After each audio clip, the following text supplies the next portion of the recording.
للہ رب العالمین والصلاۃ والسلام علی من لا نبی بعد۔ سوشل میڈیا پر بڑے پیمانے پر یہ خبر عام کی جا رہی ہے اور اسے رمضان المبارک کا مبارک میسج سمجھ کر عوام بھی بڑے پیمانے پر شیئر کی جا رہی ہے۔ وہ میسج اس طرح سے ہے: نبی کریم صلی اللہ علیہ وسلم کا ارشاد ہے، جو بھی رمضان کی خبر سب سے پہلے دے اس کے لیے جہنم کی آگ حرام ہے۔ آپ بھی کسی کو بتاؤ تاکہ آپ بھی جہنم سے آزاد ہو جائیں۔ میرے بھائیوں، یہ بات قطعاً درست نہیں ہے، بلکہ یہ بات بے بنیاد ہے۔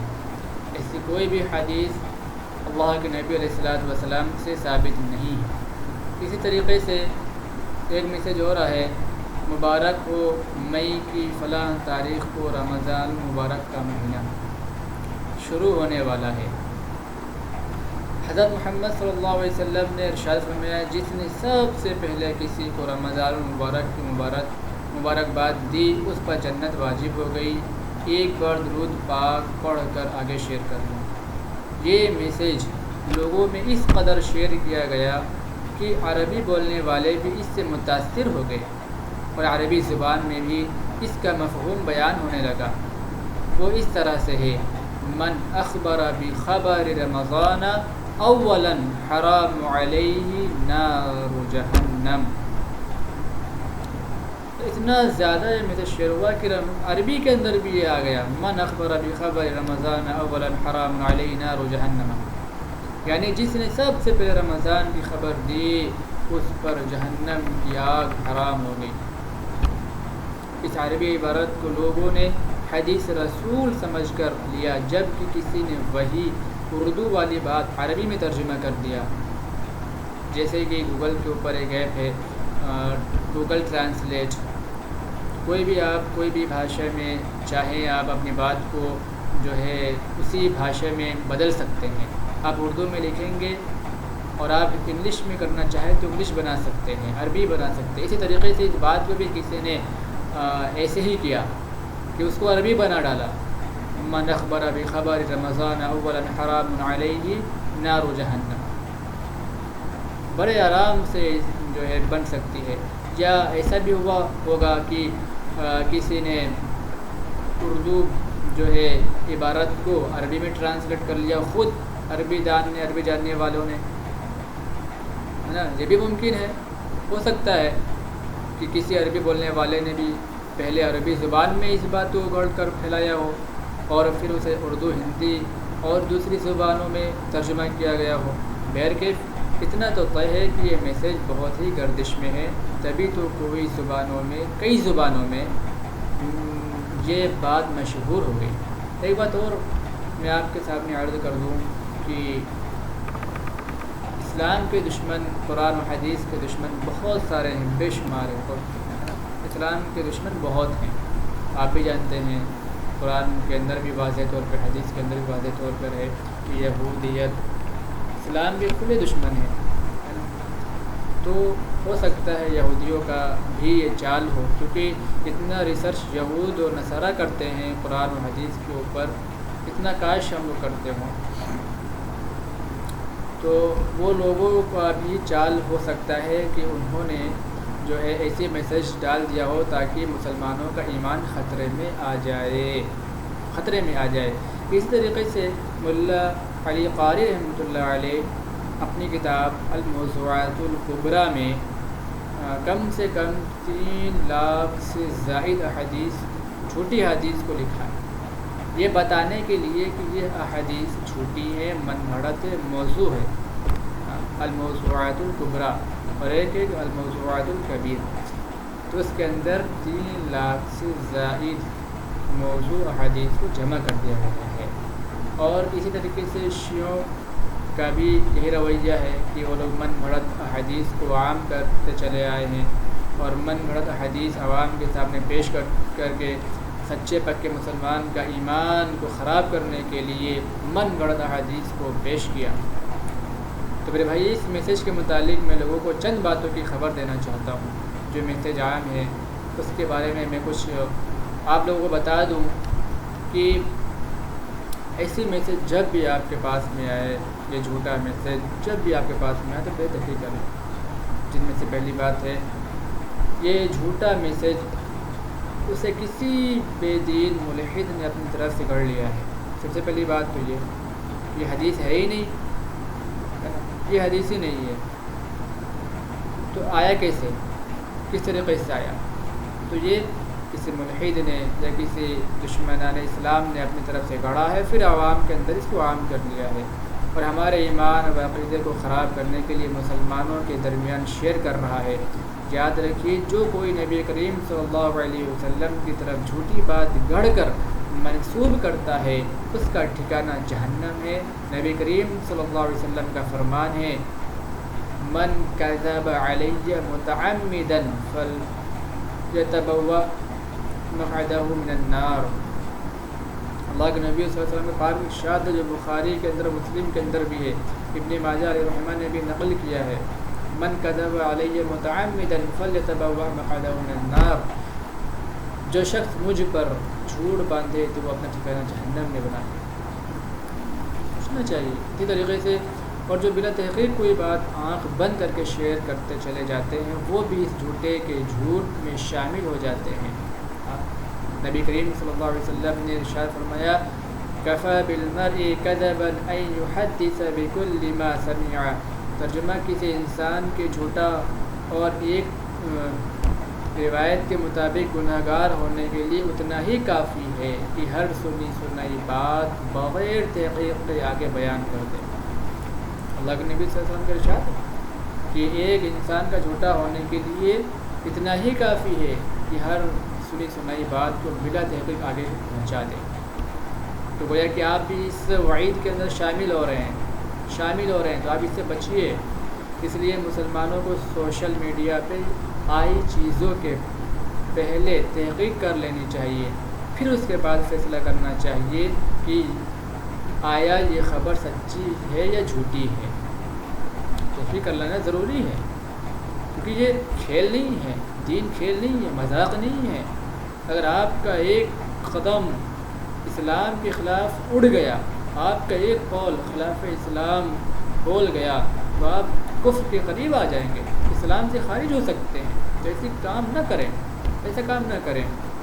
تحقیق سے جو بات سچی ثابت ہو جائے اسے ہی شیئر کریں، اور جس کے متعلق آپ کو معلوم نہیں یا تحقیق سے جھوٹا ہونا ثابت ہو گیا تو اسے ہرگز کسی کو نہ بھیجیں، اللہ کے واسطے نہ بھیجیں۔ دوسری بات یہ ہے کہ دین کے متعلق خوشخبری سنانے والا صرف اور صرف اللہ کے پیغمبر ہیں، ہم اور آپ نہیں ہیں، اور پیغمبر ہی کسی کو ڈرا سکتے ہیں۔ اللہ تعالیٰ کا فرمان ہے، یا ایھا النبی انا ارسلناک شاہدا ومبشرا ونذیرا وداعیا الی اللہ باذنہ وسراجا منیرا۔ اے نبی، ہم نے آپ کو گواہی دینے والا، بشارت دینے والا، ڈرانے والا بنا کر بھیجا ہے، وداعیا الی اللہ، اور بلانے والا اللہ کی طرف، وسراجا منیرا، اور روشن چراغ بنایا۔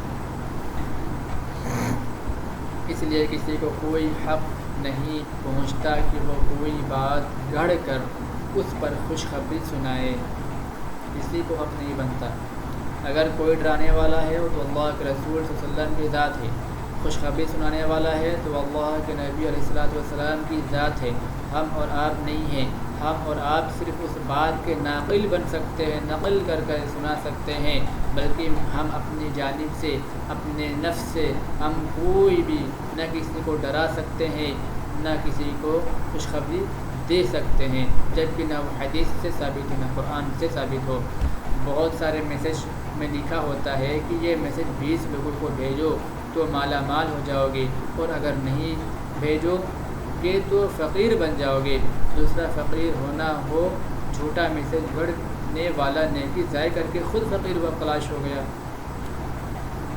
اب آپ کہہ رہے ہیں کہ آپ اس میسیج کو نہیں بھیجو گے تو فقیر بن جاؤ گے، تو آپ نے جو نیکی کمائی ہے اب تک، اور اس بات کہنے سے آپ نے جو کمایا ہوا اعمال تھے، ثواب تھا، نیکیاں تھیں، تو آپ کے اس کہنے سے ضائع ہو گیا، تو گویا کہ آپ خود فقیر بن گئے، آپ دوسروں کیا بنائیں گے؟ ٹھیک ہے۔ دوسری بات، اور آج سے یہ طے کر لیں کہ 20 آدمی 30 آدمی کو بھیجنے والی ہر بات جھوٹی ہے، اس سے کوئی بات نہیں ہے، سب جھوٹی ہیں، سب من گھڑت باتیں ہیں۔